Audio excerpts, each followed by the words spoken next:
नमस्कार, मी मनोज भोयर. जय महाराष्ट्रमध्ये आपल्या सर्वांचं स्वागत आहे.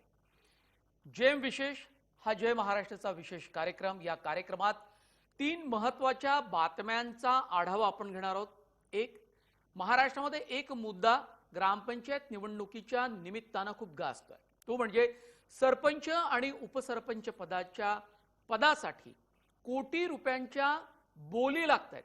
अर्थात त्याला आक्षेप घेतलाय ग्रामीण विकास मंत्री हसन मुश्रीफ यांनी आणि त्यांनी थेट तक्रार केली आहे निवडणूक आयोगाकडे आणि चौकशीची मागणी केली आहे. नेमकं हे काय प्रकरण आहे ते जाणून आपण घेणारच आहोत. त्याशिवाय दुसरा महत्त्वाचा राष्ट्रीय स्तरावरचा मुद्दा आहे तो म्हणजे शेतकऱ्यांचं आंदोलन.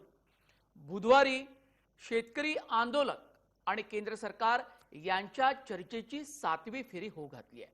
या फेरीतनं नेमकं काय साध्य होईल हे अजिबात सांगता येत नाही, कारण शेतकऱ्यांना आपल्या मागण्या या लेखी स्वरूपात मंजूर करून हव्या आहेत. जोपर्यंत त्या मागण्या मान्य होत नाही तोपर्यंत केंद्राचे 3ही कृषी कायदे हे आणि त्याबद्दल स्पष्टता येत नाही तोपर्यंत हे आंदोलन अजिबात मागे घेणार नाही असं शेतकऱ्यांचं म्हणणं आहे. याशिवाय तिसरा महत्त्वाचा जेएम विशेष मधला मुद्दा तो आहे की बारामती तालुक्यातलं एक गाव आहे ज्या गावकऱ्यांना वायू आणि ध्वनी प्रदूषणानं ग्रासलाय. या 3 बातम्यांचा आपण आढावा घेऊया. जेएम विशेष मध्ये सुरुवात करूया.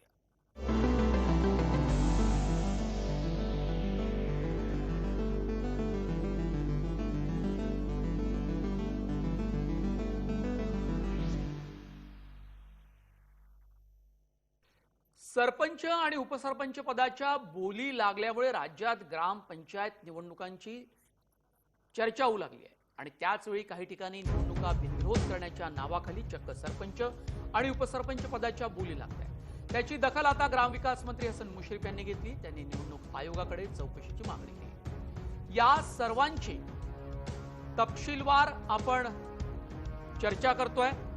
ग्रामपंचायतीच्या निवडणुकीची धामधूम सुरू झाली. 14,234 ग्रामपंचायतीसाठी 15 जानेवारीला मतदान होणार आहे. तर मतमोजणी 18 जानेवारी रोजी होणार आहे. मतमोजणी 18 जानेवारी आणि 5 वर्षांनी होणाऱ्या या निवडणुका म्हणजे ग्रामीण स्तरावरचं राजकारण घुसवणाऱ्या असतात. विधानसभा लोकसभा निवडणुकीपेक्षा सुद्धा ग्रामपंचायतीच्या निवडणुका सर्वस्वी वेगळ्या असतात. तिथे पक्षीय पातळीपेक्षा वैयक्तिक राजकीय संबंध आणि नातेसंबंध, हेवे दावे, दीर्घकाळ टिकणारं राजकीय वैर अशा बाबींना महत्त्व प्राप्त होईल. त्यावर तोडगा म्हणून ग्रामपंचायतीच्या निवडणुका बिनविरोध करण्याकडे कल वाढू लागला. लोकशाही सत्ताधाऱ्यांसोबत विरोधकही महत्त्वाचे असतात. त्यामुळे बिनविरोध निवडणुकांना काही राजकीय अभ्यासक विरोधही करत होते. यंदा तर या बिनविरोध निवडणुकांच्या हव्यासानं सर्व मर्यादा ओलांडल्याचं पाहायला मिळतं. काही ठिकाणी चक्क सरपंच आणि उपसरपंच पदाच्या बोली लागलेल्या दिसत आहेत. यामुळे लोकशाहीच्या सर्वात मूलभूत प्रारूपावरच गंभीर प्रश्नचिन्ह उपस्थित झालं आहे.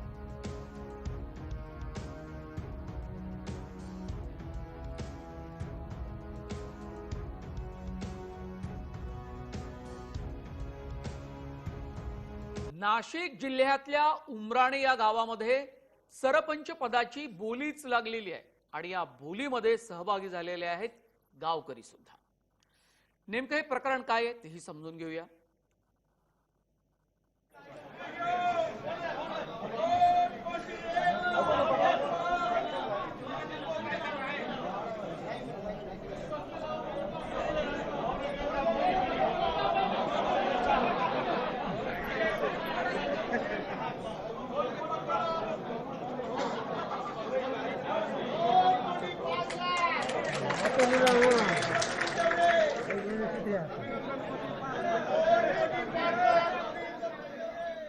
नाशिक जिल्ह्यातल्या उमराणे या गावात सरपंच पदाची बोली लागली. त्यासाठी चक्क 2,05,00,000ची बोली लागली. यासाठी उमराणे गावानं ग्रामसभा बोलवली होती.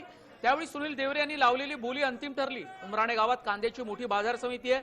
आश्चर्य म्हणजे देवरे यांनी लावलेल्या बोलीतून गावातील रामेश्वर मंदिर बांधकामासाठी खर्च केला जाणार आहे. सुनील देवरे यांचे वडील विश्वास देवरे हे नाशिक जिल्हा परिषदेचे माजी उपाध्यक्ष सुद्धा आहेत.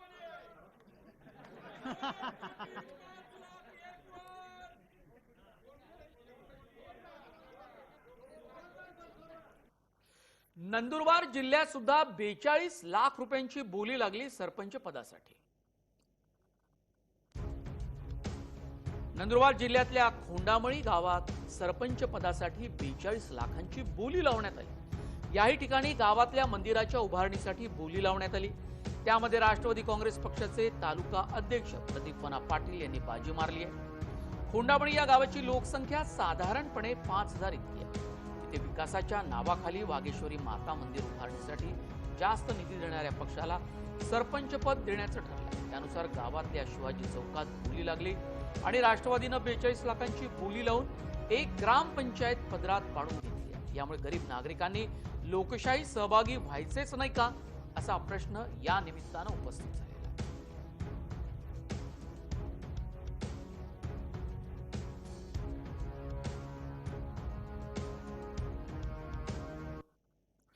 खोंडामळीचं सरपंच पद आता राष्ट्रवादी काँग्रेस पक्षानं आपल्या पदरात पाडून घेतलेलं आहे। खोंडामळीचं सरपंच पद ज्या राष्ट्रवादीनं बोली लावून मिळवलं त्या पक्षाचे समर्थक मात्र याचं समर्थन करतात। या गावात आतापर्यंत बिनविरोध निवडणूक झालेली नाही।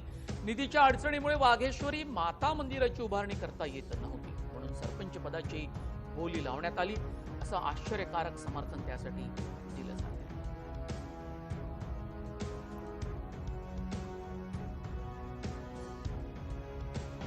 आणि गाव विकासाच्या मार्गाला लागेल, तरुण पिढीला पण ते घेणार आहे आणि पहिली सरपंच एक अविवाहित स्त्री बनणार आहे, म्हणजे महिला सरपंच येणार आहे खुल्या प्रवर्गामध्ये।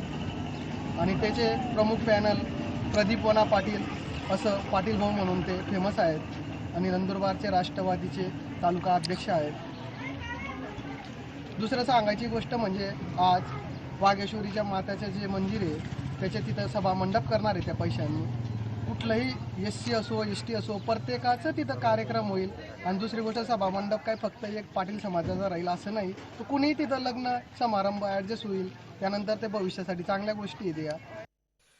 दरम्यान लोकशाहीला घातक असणाऱ्या या प्रकाराला गावातनं विरोध सुद्धा झालाय। नेमका त्यांचा मुद्दा काय विरोधाचा तोही जाणून घेऊया।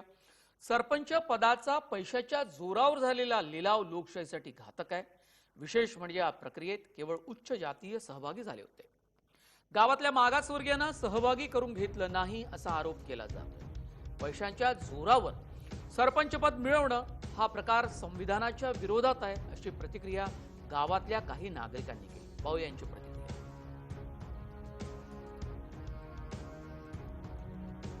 ग्रामपंचायतचा विषय असा आहे, आमच्या गावामध्ये सर्व लोकांचे जाती धर्म नुसार फक्त हा स्वर्ण समाजाने एकतर्फा विचार करून गावाची म्हणजे राजकारणाची किंवा संविधानाची पायमल्ली केली आहे। संविधानामध्ये प्रत्येक नागरिकाला एक अधिकार आहे, मतदानाचा अधिकार दिला आहे। लोकशाहीमध्ये प्रत्येक नागरिक मतदान करू शकतो, उभा राहू शकतो।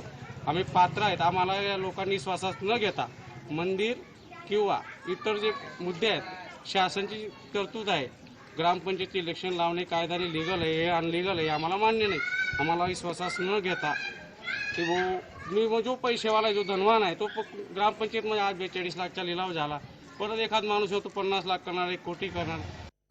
निवडणुकींचा वाढता खर्च टाळून जर गावाच्या विकासासाठी एखादा विकास निधी उभारला गेला तर हा प्रयत्न खूप चांगला आहे, त्याचं कौतुक झालं पाहिजे। हा प्रयत्न योग्यही आहे, परंतु सरपंच पदासाठी झालेला लिलाव लोकशाहीसाठी मात्र घातक आहे अशी प्रतिक्रिया राष्ट्रवादी काँग्रेस पक्षाचे जिल्हा अध्यक्ष अभिजित मोरे यांनी दिली।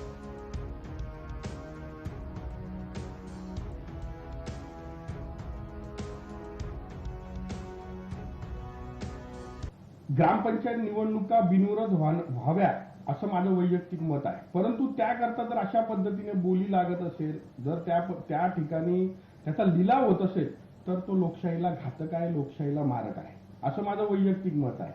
त्यामुळे अशा पद्धतीने लिलाव, अशा पद्धतीने बोल्या लागल्या नाही पाहिजे। सर्वांनी बसून एकत्रित बसून सर्व पक्षीय त्या ठिकाणी बिनविरोध करण्याचा त्या ठिकाणी प्रयत्न झाला पाहिजे। एका योग्य उमेदवारांची त्या ठिकाणी निवड केली पाहिजे आणि गावाच्या विकासासाठी त्या ठिकाणी ते एकत्र येणं गरजेचं असतं आणि ते बिनविरोध करणं गरजेचं असतं। तर वैयक्तिक राष्ट्रवादीचा जिल्हाध्यक्ष म्हणून मी निश्चित आपणास सांगेल की गावातील ग्रामपंचायती या बिनविरोध झाल्या पाहिजे, परंतु त्यांच्याकरता कुठल्याही प्रकारचा लिलाव बोली अशा पद्धतीने होऊ नये या मताचा मी आहे। लोकशाहीला घातक अशा या प्रकाराची सुरुवात नोव्हेंबरमध्ये नाशिक जिल्ह्यामध्ये झाली होती. माफ करा, नांदेडमध्ये झाली आणि नांदेडमध्ये हा प्रकार सर्वप्रथम उघडकीस आला. मुदखेड तालुक्यातील महाटे येथील ग्रामपंचायतीच्या उपसरपंच पदासाठी तब्बल 10,50,000 रुपये बोली लागली. त्यावेळी त्या प्रकारावर मोठ्या प्रमाणात टीका झाली. महाटी गाव गोदावरी काठी असल्यामुळे वाळू साठ्यासाठी प्रसिद्ध आहे. या गावातून वाळू वीटभट्टी आणि वीटभट्टीसाठी लागणाऱ्या मातीचा व्यवसाय कोट्यवधी रुपयांच्या उलाढालीत होत असतो. त्यामुळे या गावातील ग्रामपंचायतीच्या पदाधिकाऱ्यांना मोठा भाव आल्याचं सांगण्यात आलं आणि तिथूनच बोली लावण्याच्या या प्रकाराचा जन्म झाला.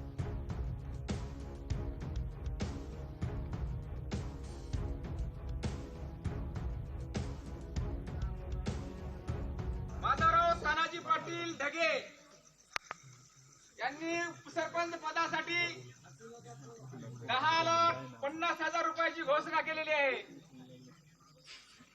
10,50,000 माधवराव तानाजी पाटील ढगे यांनी उपसरपंच पदासाठी 10,50,000 रुपये. सरपंच पद इतकं महत्वाचं आहे का की त्यासाठी कोटी कोटी रुपयांच्या आणि लाखो रुपयांच्या बोली वेगवेगळ्या गावामध्ये लागाव्यात? त्यांचे नेमके अधिकार काय? सरपंच पदाचं महत्व गावाच्या विकासात आणि राजकारणात नेमकं काय आहे? पाहूया ग्राफिक्सच्या माध्यमातून. सरपंचाच्या अध्यक्षस्थानी मासिक सभा बोलावली जाते. सरपंच गावातील विकास योजनांची अंमलबजावणी करतात. ग्रामपंचायतीच्या कर्मचाऱ्यावर देखरेख आणि नियंत्रण ठेवतात. योजनांना पंचायत समितीची मंजुरी घेतात. सरपंच ग्रामसभेच्या बैठकीचा अध्यक्ष असतात. सरपंच ग्रामसभेच्या बैठकीचे अध्यक्ष असतात. ग्रामसभा कर आकारणीसाठी मान्यता देते. ग्रामसभा ग्रामपंचायतीच्या विकास कामांना मंजुरी देते. ग्रामसभा ग्रामपंचायतीसाठी दक्षता समिती सुद्धा नेमते. ही समिती प्रत्यक्ष खर्च आणि काम यांची पाहणी करत असते. परत एकदा ग्राफिक्स पाहूया, अत्यंत महत्वाचं आहे. ही समिती प्रत्यक्ष आणि खर्च आणि कर याच्या संदर्भामध्ये निर्णयही घेत असते. सरपंच गावातील विकास योजनांची अंमलबजावणी करतात. सरपंच गावातील विकास योजनांची अंमलबजावणी करतात. ग्रामपंचायतीच्या कर्मचाऱ्यांवर देखरेख आणि नियंत्रण ठेवतात. योजनांना पंचायत समितीची मंजुरी घेण्याचं काम सरपंचांनाच करावं लागतं. सरपंच ग्रामसभेच्या बैठकीचा अध्यक्ष असतात. सरपंच ग्रामसभेच्या बैठकीचे अध्यक्ष असतात. ग्रामसभा कर आकारणीसाठी मान्यता देते. ग्रामसभा ग्रामपंचायतीच्या विकास कामांना मंजुरी देते.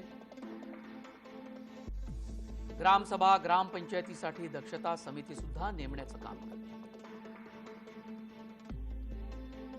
ही समिती प्रत्यक्ष खर्च आणि काम यांची पाहणी करत असते.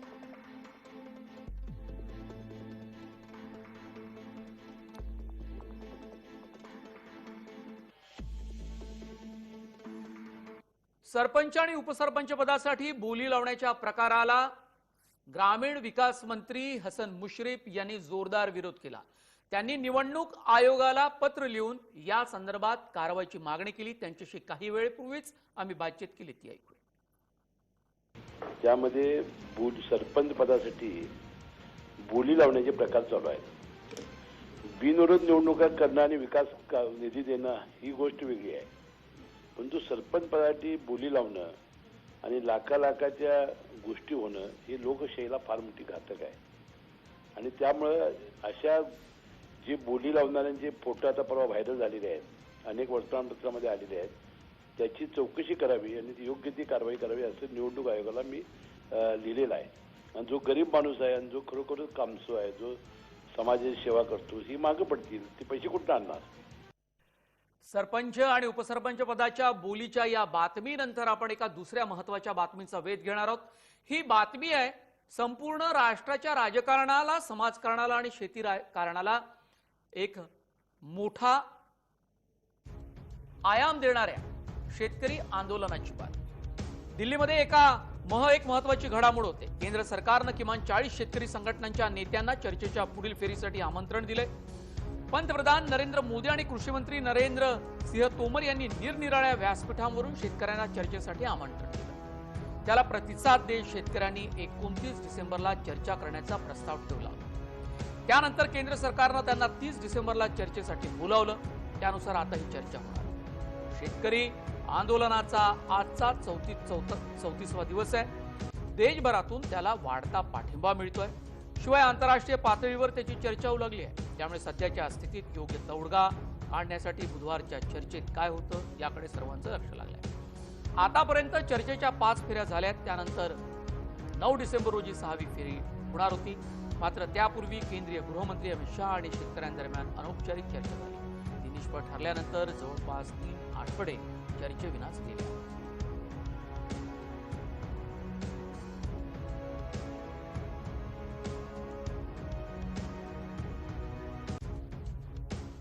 केंद्र सरकार शेतकऱ्यांशी चर्चा करायला तयार आहे.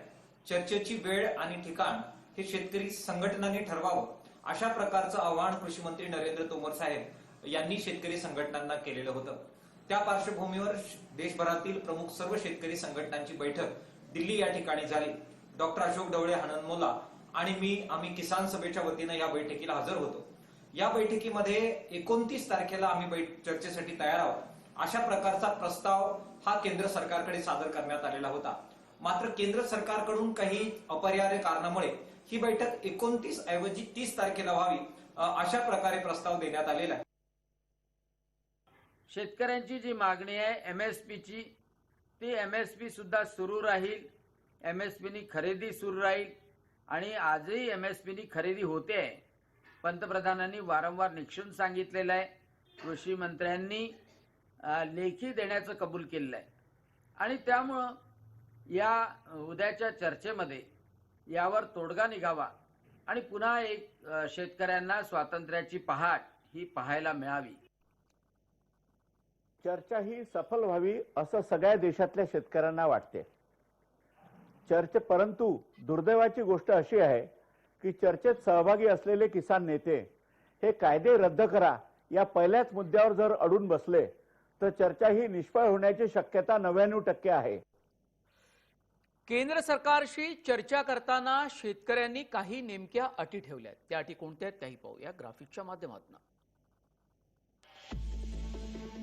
3 कृषी कायदे रद्द करावेत. शेतकऱ्यांच्या मागण्या 3ही केंद्राचे कृषी कायदे रद्द करावेत. हमीभाव हा शेतकऱ्यांचा कायदेशीर अधिकार असावा.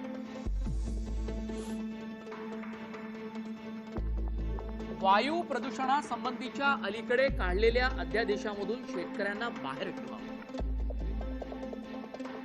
या अध्यादेशाअंतर्गत शेतातलं तण जाळल्यास कठोर शिक्षेची तरतूद.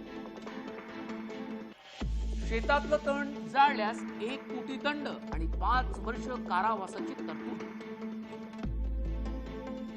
शेतीसाठी मोफत वीज देण्याची काही राज्यातील पद्धत ही सुरू ठेवावी.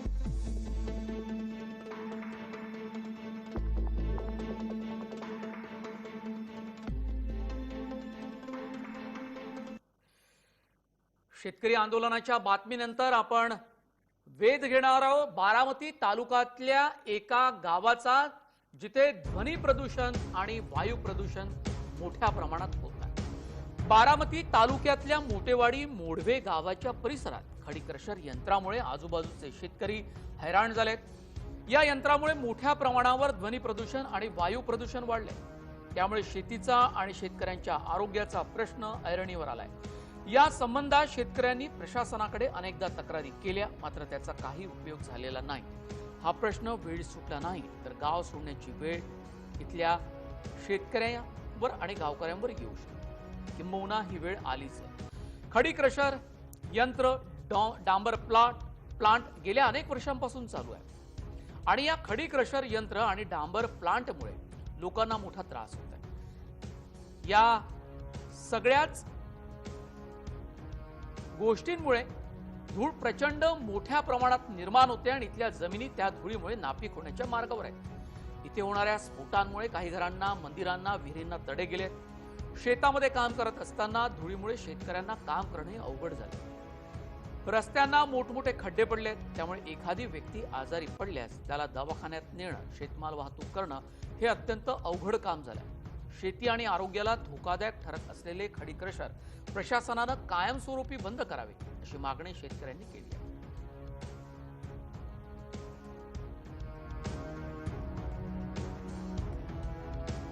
माझा व्यवसाय मेंढपाळ आहे। माझे या खडी क्रशरच्या शेजारी रान आहे।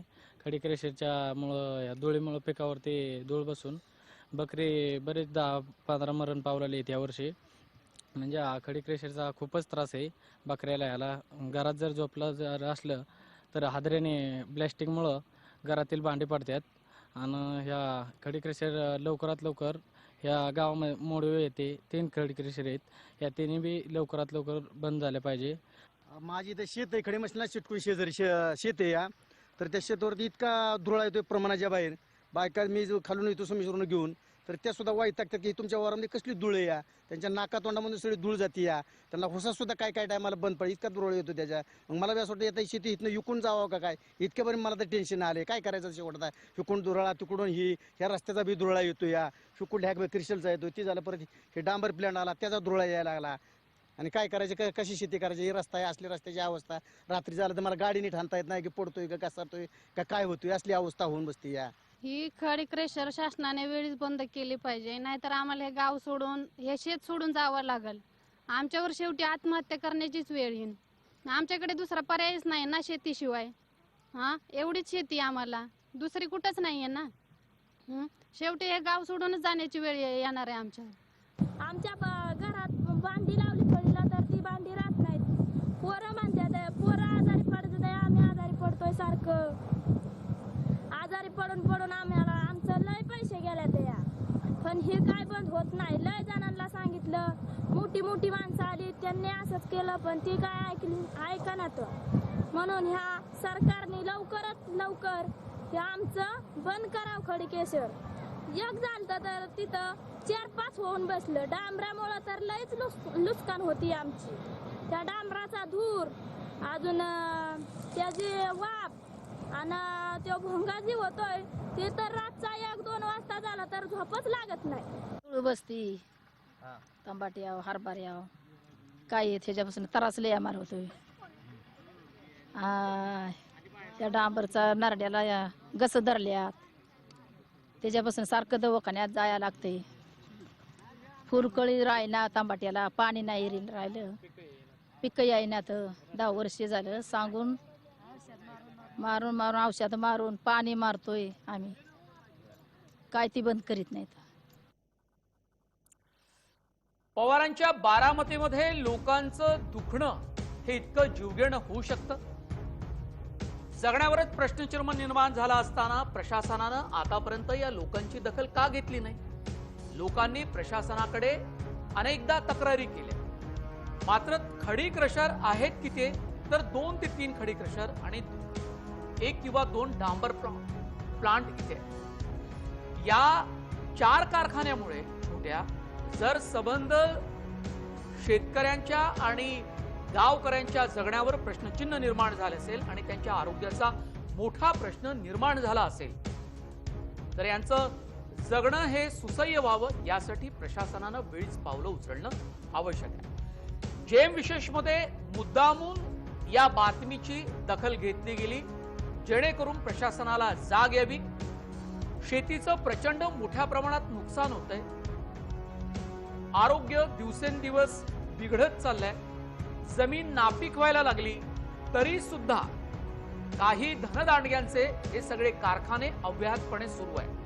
प्रशासनाला अनेकदा गावकऱ्यांनी सांगून सुद्धा काहीही उपयोग झाला नाही।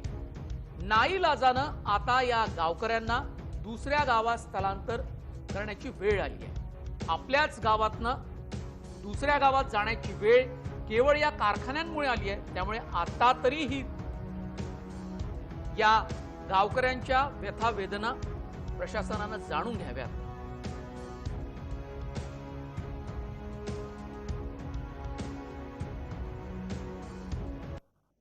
आज दत्त जयंती आहे आणि दत्त जयंतीनिमित्त वेगवेगळे कार्यक्रम दरवर्षी मोठ्या उत्साहात साजरे केले जात आहेत. पण या वेळेला कोरोनाच्या पार्श्वभूमीवर त्याला कात्री लागली. दत्तगुरूंची महती अशी आहे की महाराष्ट्रात दत्तभक्तीचा प्रसार जातीभेदातीत, संप्रदायातीत किंबहुना धर्मातीत आहे. नाथ संप्रदाय, महानुभाव संप्रदाय, वारकरी संप्रदाय आणि समर्थ संप्रदाय या चारही संप्रदायात दत्तात्रेयांविषयी गाढ श्रद्धा आहे. दत्तभक्तीचीच परंपरा विशेष करून चालवणारा दत्त संप्रदाय महाराष्ट्रात शेकडो वर्ष अस्तित्वात आहे. या संप्रदायात दत्तात्रेयांना आपले उपास्य दैवत मानणाऱ्या दत्तभक्तात हिंदूंबरोबरच मुस्लिमांचाही समावेश आहे. दत्तात्रय हे जरी महाराष्ट्रातील भक्तप्रिय दैवत असले तरी त्यांच्या उपासनेला सर्वाधिक प्रेरणा मिळाली श्री नरसिंह सरस्वतींच्या अवतारामुळे. त्यांच्या नंतरच महाराष्ट्रात दत्त संप्रदाय उदयाला आला. औदुंबर, नरसोबावाडी आणि गाणगापूर ही या संप्रदायाची प्रमुख तीर्थस्थाने बनली आहे. या सर्व ठिकाणी दत्त जयंती जोरात साजरी केली जाते. मात्र यंदा कोरोनामुळे साधेपणानं दत्त जयंती साजरी होते.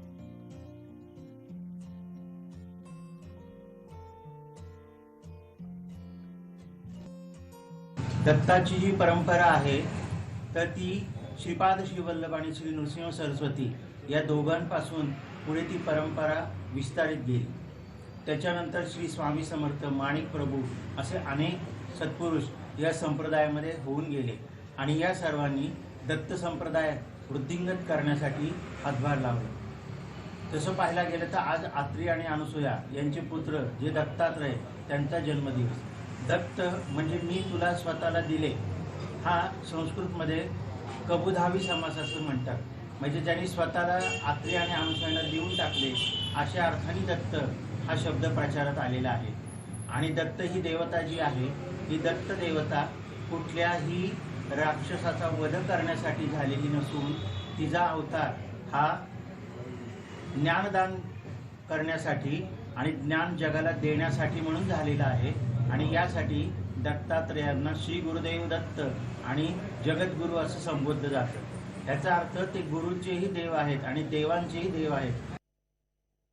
दत्त संप्रदायाचा महाराष्ट्राच्या मातीवर, महाराष्ट्राच्या माणसावर जो परिणाम दिसून येतो तो असा आहे की दत्त संप्रदायाची जी परंपरा आहे आदिनाथ गुरु सकळ सिद्धांचा ते गहिनी प्रसादे निवृत्ती दातार इथपर्यंत ही एका माणसापासून दुसऱ्या माणसापर्यंत हा संप्रदाय संक्रमित होत होता. परंतु त्यानंतर गहिनीनाथांपासून निवृत्तीनाथांनी जी दीक्षा घेतली ती दीक्षा निवृत्तीनाथांनी ज्ञानोबा माऊलींना दिली आणि ज्ञानोबा माऊलींनी लोपले ज्ञान जगी हित नेनती कोणी हा सर्वसामान्यांचा विचार करून हा जो एक विचार या दत्त संप्रदायाच्या माध्यमातून त्यांच्यापर्यंत आलेला होता तो एका व्यक्तीपर्यंत न ठेवता त्यांनी तळागाळातील सर्व जनसामान्य माणसांपर्यंत नेण्याच्या दृष्टीनं जे ज्ञानेश्वरी सारखा अजोड असा ग्रंथ या मातीत ठेवला ही खरं तर दत्त संप्रदायाचीच एक देण आहे असं समजायला हरकत नाही. जय विशेषमध्ये आज आम्ही इथेच थांबतोय. ताज्या बातम्यांसाठी आपण पाहत रहा जय महाराष्ट्र.